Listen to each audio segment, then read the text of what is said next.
In Creo Parametric, we have parent-child relationships. Whenever we create a new feature, we have to reference existing features in our model. Those existing features that we reference, they are the parents of the new feature. The new feature is the child of the referenced features.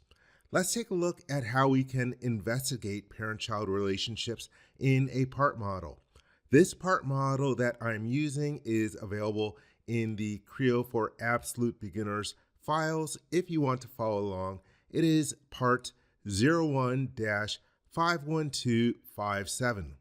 Okay, first off, taking a look at the model tree, I have a bunch of different datums up at the top. I have some planes, a coordinate system, some axes, and some curves. I'm going to select the first solid feature in the model. It is called Protrusion ID 50. Then if I hold down the right mouse button, I will get a menu. And near the bottom, we have the information command. And from the flyout, we can choose Reference Viewer. The Reference Viewer is the tool that we can use to take a look at parents and children of a feature. I'm going to hold down the Shift key and the middle mouse button and pan my model over to the side. Let me also drag the side of the model tree, just make it a little bit narrower so I can see the model tree, the model, and the reference viewer at the same time. In this reference viewer, we have a main window, and the object that we are currently investigating is in the center. There we have Protrusion ID 50. And then over on the left, we have the parents. On the right, we have the children. And so we can see that for this feature, we have parents including the part itself. If I click on the little down arrows, I can see that the part is a parent because of body 1. And also we have some default planes like Z0 and Y0, and also some curves that were used to define this protrusion. If I take a look at the list of children, there are a lot of children, and if I move my mouse over them, they will highlight on the screen, and we can see that a lot of these children are from the pattern of cuts going around that inside hole. Let's scroll down in the list. And again, there's going to be a ton of different features in here. I'm going to scroll all the way down to the bottom. And so then we see that there are a bunch of different holes that are children as well. I'm going to scroll up a little bit. I'm going to go to a different feature. Let's go to Protrusion ID 4557. In this dialog box, I can right click on it and set as current. That will put Protrusion ID 4579 in the middle as the current object. We can see its parents, and so it's got the part itself as a result of body 1 and some default planes, the protrusion we were just looking at, a hole, and a cut.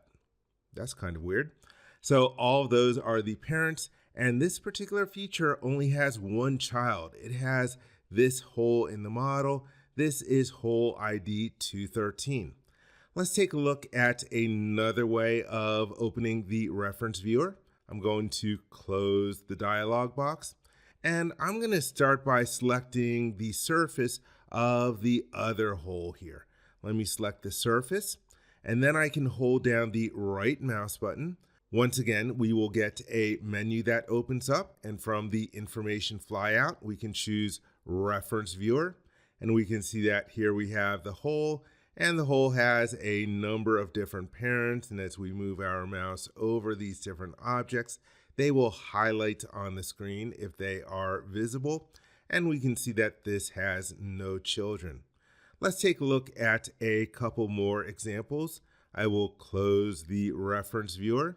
And let's go over to the model tree. Down at the bottom of the model tree, we have a bunch of finishing features like chamfers and rounds. And there's a group of 3 chamfers. I'm going to right click on the middle in that group of 3 and then choose Information Reference Viewer. And from this dialog box, I can see that it has 3 parents and no children. That is good for a finishing feature like a chamfer. We would hope that it doesn't have any children most of the time. Let me close this. Now let's go to the group of rounds above the chamfers. There are 3 rounds. I'm going to right click on the middle one. We can see where it is in the graphics area. And then once again, choose Information, Reference Viewer. The dialog box opens up. I can see that the round has 4 parents, a couple of protrusions, a hole, and a cut. But this round has 2 other children. It has a chamfer that is the child, and it also has a hole that is the child of this feature. That generally is not great. And so in this way, we can use the reference viewer to investigate parent-child relationships in our model and get a sense of the design intent and sometimes find some bad modeling habits in our parts.